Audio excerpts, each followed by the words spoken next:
Hello दोस्तों, आपका स्वागत है आपके अपने YouTube channel read speed knowledge में। और आज की इस वीडियो में हम देखेंगे संपत्ति अंतरण अधिनियम 1882 का एक बहुत ही इम्पोर्टेंट टॉपिक जो कि परीक्षा में लगातार पूछा जाता है और इस बार भी पूछे जाने की संभावना है। तो इसके अंतर्गत हम देखेंगे विक्रय क्या है, विक्रय की परिभाषा एवं उसके आवश्यक तत्व। तो चलिए वीडियो शुरू करते हैं। इससे पहले आपसे गुजारिश है कि चैनल पर यदि नए हैं तो चैनल को सब्सक्राइब कर लीजिए, बेल आइकन प्रेस कर लीजिए ताकि आने वाले वीडियो की हर एक नोटिफिकेशन सबसे पहले आप तक पहुंचे। तो चलिए वीडियो शुरू करते हैं और सबसे पहले देख लेते हैं विक्रय किसे कहते हैं या विक्रय क्या है। साधारण शब्दों में यदि देखा जाए तो किसी वस्तु या सेवा को धन या किसी अन्य वस्तु के बदले में देना ही विक्रय कहलाता है। यानी कि साधारण अर्थ में यदि विक्रय का अर्थ देखा जाए कि विक्रय क्या है, तो किसी वस्तु या सेवा को धन या किसी अन्य वस्तु के बदले में देना ही विक्रय कहलाता है। और अब आगे देखेंगे विक्रय की परिभाषा। तो संपत्ति अंतरण अधिनियम 1882 की धारा 54 के अनुसार विक्रय ऐसी कीमत के बदले में, विक्रय क्या है तो विक्रय की परिभाषा ये है धारा 54 के अनुसार कि विक्रय ऐसी कीमत के बदले में स्वामित्व का अंतरण है, यानी मालिकाना हक का अंतरण है जो दी जा चुकी है। यानी जो राशि या तो दी जा चुकी है इसलिए स्वामित्व का अंतरण किया जा रहा है, या जिसके देने का वचन दिया गया हो कि हाँ इतना रुपया या इतना जो है कीमत दी जाएगी, या जिसका कोई भाग दे दिया गया हो और किसी भाग को देने का वचन दिया गया हो। अर्थात कीमत या मूल्य के बदले स्वामित्व का अंतरण ही विक्रय कहलाता है। और अब इसके आगे देखेंगे विक्रय के आवश्यक तत्व। विक्रय के निम्नलिखित आवश्यक तत्व हैं, जिसमें से पहला है कि विक्रेता को अंतरण करने की क्षमता होनी चाहिए। यानी जो व्यक्ति अपनी संपत्ति बेच रहा है उसको बेचने की क्षमता होनी चाहिए।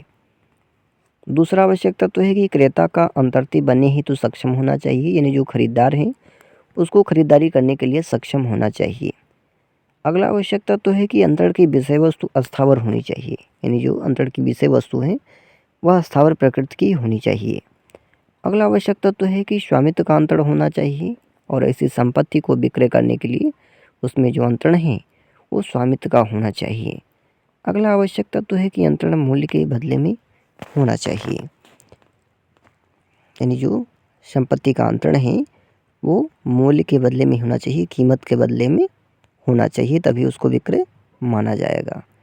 अगला आवश्यक तत्व है कि मूल्य का भुगतान होना चाहिए अथवा भुगतान की प्रतिज्ञा होनी चाहिए, यानी मूल्य का या तो भुगतान कर दिया गया हो या फिर करने की प्रतिज्ञा की गई हो, या मूल्य के आंशिक भुगतान यानी या मूल्य का आंशिक यानी थोड़ा सा भाग दिया गया हो, तथा आंशिक भुगतान की प्रतिज्ञा भी हो सकती है। अगला आवश्यक तत्व है कि यदि विधि के अनुसार पंजीकरण आवश्यक है, यानी यदि विधि के अनुसार विक्रय का रजिस्ट्रेशन करवाना आवश्यक है तो उसका पंजीकरण होना चाहिए, रजिस्ट्रेशन होना चाहिए। अगला आवश्यक तत्व है कि संपत्ति के मूल्य तथा स्वरूप के अनुसार विधि द्वारा पंजीकरण की यदि व्यवस्था की गई हो तो पंजीकरण होना चाहिए। तो अब इसके आगे हम देखेंगे कि विक्रय कैसे किया जाता है। यहाँ तक हमने देखा कि विक्रय के आवश्यक तत्व कौन कौन से हैं, और अब इसके आगे देखेंगे कि विक्रय कैसे किया जाता है।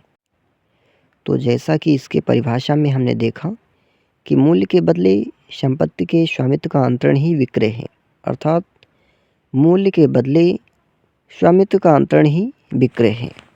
लेकिन ये विक्रय कैसे किया जाए इसके भी कुछ नियम हैं, जिसमें पहला नियम है कि यदि कोई अस्थावर मूर्त संपत्ति या अन्य अमूर्त संपत्ति जिसका अंतरण 100 रुपये और उससे अधिक है, यानी यदि कोई अस्थावर मूर्त संपत्ति या अन्य अमूर्त संपत्ति जिसका अंतरण 100 रुपये और उससे अधिक है, तो उस दशा में उसका जो विक्रय होगा केवल रजिस्ट्रीकृत लिखित द्वारा किया जाएगा, यानी पंजीकरण द्वारा ही किया जाएगा।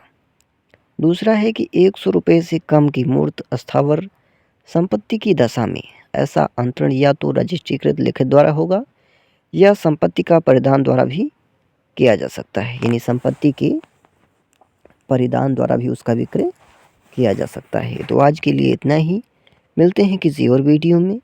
तब तक के लिए जानकारी पसंद आए तो ज़्यादा से ज़्यादा मित्रों में शेयर करें, लाइक करें और चैनल को सब्सक्राइब करें। साथ ही नए टॉपिक के लिए कमेंट करें।